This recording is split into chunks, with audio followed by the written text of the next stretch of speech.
All right, welcome to section 4.1. First thing I want to point out is just in section 4.1, there's not actually an optional examples video. It's all mandatory. We do still split the video though, because otherwise it would come out super long. It's just the nature of sort of the topics that are covered. So in all of chapter 4, what we're starting to get into now is going to be trigonometry. In 4.1, we are going to look at just specifically what is radian and degree measure. So to start, trigonometry focuses on angles. That's what we're talking about when we talk about trigonometry. An angle, or the way that we're going to define it, is the separation of two rays that share a common endpoint. So in the case here, this is an angle because it is the separation in between these two rays that have a common endpoint. One ray will be known as the initial side. So here I have my initial side. It's where that angle is essentially starting. The other ray is what's known as the terminal side, and that's where the angle is going to be stopping. So generally, we refer to an angle in standard position, and that's going to be important for all of what we're going to do because we're mainly going to talk about angles in standard position. What standard position means is that the initial side is on the positive x-axis. So here is my initial side. Every angle, or most angles that we're going to be talking about, are going to be angles that are starting at the positive x-axis. Since we are defining angles in this way, what it's going to allow us to have is both positive and negative angles, because the direction in which I go is going to change the sign of my angle. So a positive angle, when we're talking about positive angles, we're talking about angles that rotate counterclockwise. So in this little diagram, which I would recommend you draw, here again is my initial side. If I go counterclockwise, I'm doing a positive angle, or I'm making a positive angle. If I go clockwise, what I am creating is a negative angle. And you sort of think about, like, if I go this way, I'm going immediately into the positives. If I go this way, I'm going immediately into the negatives.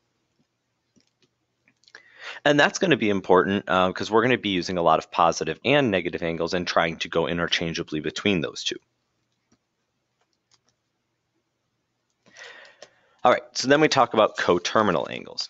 And I apologize for the terrible grammatical error right here. They are not angles possessive. Coterminal angles are angles that have their terminal side in the same location.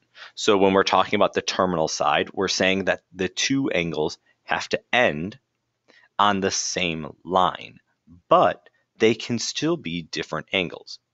So in both of these cases that we have here, and again, draw these out, alpha and beta are considered coterminal angles.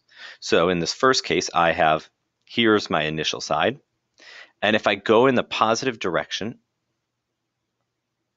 to this side, or if I go in the negative direction to this side, because I am ending at the same side, those are coterminal. In the same way, this second diagram, I'm starting at this side, and I have alpha where I just go up there a little bit. But then I have beta where I make a full lap of this circle and then go up a little bit. They are different angles. They have a different measure, but they will share a lot of the same properties because they are coterminal. And that's what we're going to be looking at is what do they share that overlaps, but also, like, how do I find beta given alpha or alpha given beta? So we definitely need to know this word, coterminal. We're going to use that a lot throughout the just sort of next couple of chapters when we're talking about different angles. Radian measure of an angle. So this is where sometimes people get a little bit lost. 1 radian is the measure of a central angle, theta, that intercepts an arc S equal in length to the radius r of the circle. So 1 radian is the measure of a central angle that intercepts an arc S equal in length to the radius of the circle. So whatever my radius is, regardless of what it is, a radian is the angle that's going to be formed by having an arc length that is equal in length to the radius. Here, we can say then that theta, the central angle,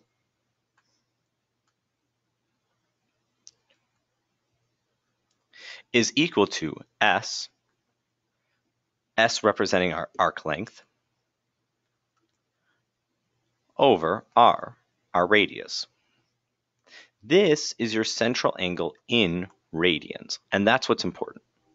So if I were looking at this scenario where S is equal to R, I would say theta is equal to S over R, and S over R are equal. So I would know that no matter what they are, I'd get theta is equal to 1. And again, the unit of measure here is radians. So that's just sort of understanding, like, we're going to be talking about and converting between degrees and radians. Those are just two different ways of measuring angles. Now, if you were looking at this and you were saying like, hey, that looks like approximately, I don't know, 60 degrees. Okay, cool. Yeah, maybe roughly 60 degrees, but it's 1 radian when we're changing that unit of measure.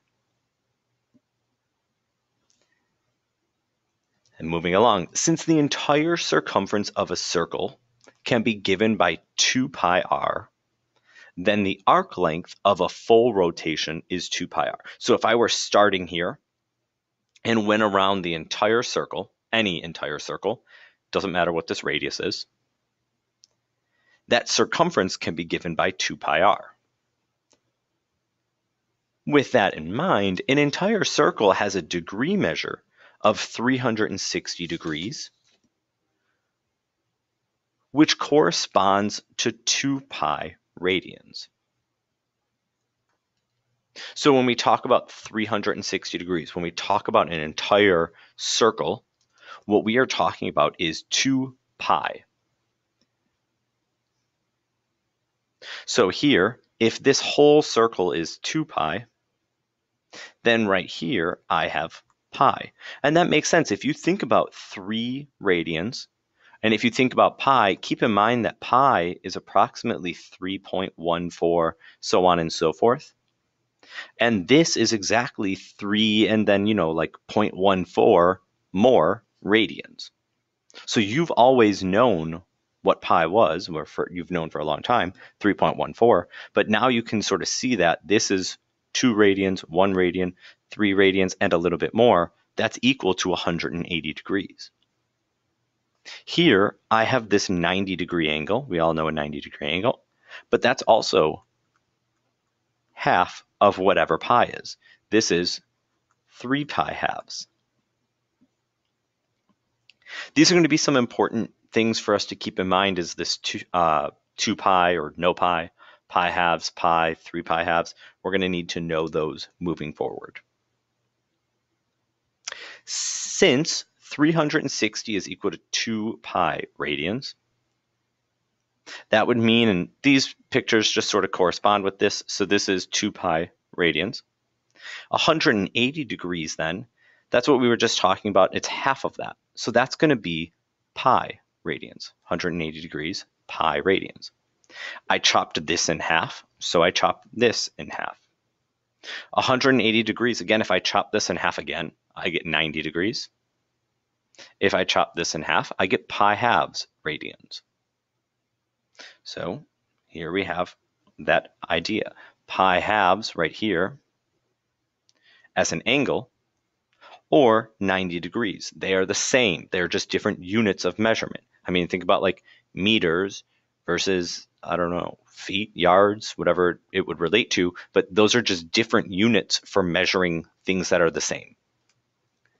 45 degrees, again, if I chop this in half once more, I get 45. Or if I chop this in half, I get pi fourths. So here we have 45 degrees, or pi fourths. The last one then, or last ones, 60 degrees, going back to the original. If I took 360 and divided it by 6, I get 60 degrees. If I take 2 pi and divided it by 6, think about 2 pi sixths, that reduces to pi thirds. So here I have 60 degrees, which is pi thirds. And notice what I've done is I've taken pi and split it into 3 pieces. If I look at 30 degrees, I would be doing 360 divided by 12. That gives me 30 degrees. So if I took 2 pi and divided by 12, 2/12 would reduce to pi 6. So here I've got 30 degrees, and that's pi 6. I've taken a full pi, a semicircle, and split it into 6 pieces. This last one, 120 degrees, just like a little side note about that, 120 degrees is 2 pi thirds. And that comes from the fact that this would be 60 plus an additional 60, which would mean I'd be adding pi thirds plus another pi thirds, which gives me 2 pi thirds. These, upon many other ones, are going to be things that you really need to be familiar with. But these would be your starting ones. This one may be questionable. We'll work on getting there. But these top, I lost count, 6. These top 6 are things that you have to get memorized. You shouldn't have to eventually be thinking about them. It should be like, 60 degrees, that's pi thirds radians. And that should look like this. You want to have the idea of where that exactly is.